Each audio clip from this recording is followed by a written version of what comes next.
আসসালামু আলাইকুম বন্ধুরা, কেমন আছো সবাই? আলহামদুলিল্লাহ আমি খুব ভালো আছি, আশা করি তোমরাও খুব ভালো আছো। আজকে আমাদের গাছের একটা পাকা পেঁপে হয়েছে, ওটাকে পাড়ার জন্য আমি ছাদে এসেছি। কিন্তু আমি ওটাকে পারবো না, আমার বড়টাকে নিচেকে পারবে, আমি ওটার ভিডিও করব বলে ছাদে এসেছি। কিন্তু যখনই ওটা লড়ি দিয়ে উপর দিয়ে দেখছে, কিন্তু ওটা থেকে ওটা ছোঁয়া পাচ্ছে ছাদ না। থেকে আমি পাবো। আর আমি বললাম হ্যাঁ আমি পারবো ছাদ থেকে, আমাকে লড়িটা দাও। তো তারপর দেখতেই পাচ্ছ আমি লড়িটা নিয়ে নিয়েছি আমার হাতে, আর আমি এখান থেকে গুঁতো মেরে ওটাকে পারবো। আর আমার বর নিচে দাঁড়িয়ে আছে ওটাকে ক্যাচ করার জন্য, কারণ ও যখনই পেঁপে পেরেছে তখনই কিন্তু ও ক্যাচ করে নেয়, কারণ ওটা যদি অত ওপর থেকে নিচে পড়ে তাহলে পুরো একদম থসড়ে যাবে আর খাওয়ার মতো কিছু থাকবে না। তাই আমি ওটাকে উপর থেকে একটু নড়িয়ে দিব, ও যখনই পড়বে ও ক্যাচ করে নেবে। কিন্তু আমার খুব ভয় লাগছিল যে আমি ঠিকঠাক পারবো নাকি।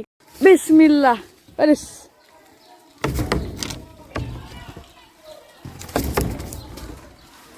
Wow, catching! কিন্তু দেখতেই পাচ্ছ খুব সুন্দরভাবে ক্যাচ করে নিয়েছে। চলো ছাদ থেকে নামি। নিজের বাড়ির নিজের গাছের ফসল খেতে একটা আলাদাই অনুভূতি লাগে, খুব ভালো লাগে। সেটা টেস্টি হোক আর নাই হোক, এটা বলার কারণ একটাই, কারণ পেঁপেটা একদম মজা ছিল না। এর আগের বারে যে গাছটা ছিল আমাদের বাড়িতে, ওই গাছের পেঁপেটা আরো অনেক বড় বড় হতো আর খুব মিষ্টি হতো, দেখতে একটা অসাধারণ কালারের হতো। এই কালারটা তো দেখতে অন্যরকম লাগছে, ওটা একদম কমলা রঙের, এত মিষ্টি হতো আর এত বড় বড় সাইজের হতো, সত্যি খুবই ভালো লাগতো খেতে। এটা একটু অন্য জাত। এবার আমরা পেঁপেটা সবাই মিলে ভাগ করে খাবো। এই ভাগ করে খাওয়ার অনুভূতিটাও আমার কাছে খুবই প্রিয়, খুবই ভালো লাগে। যখন বাড়িতে থাকি সবাই মিলে একসঙ্গে ছোটোখাটো যেই জিনিসই খাই একসাথে খাই, এটা একটা খুব সুন্দর। আসসালামু আলাইকুম, আবার দেখা হবে নতুন ভিডিওতে।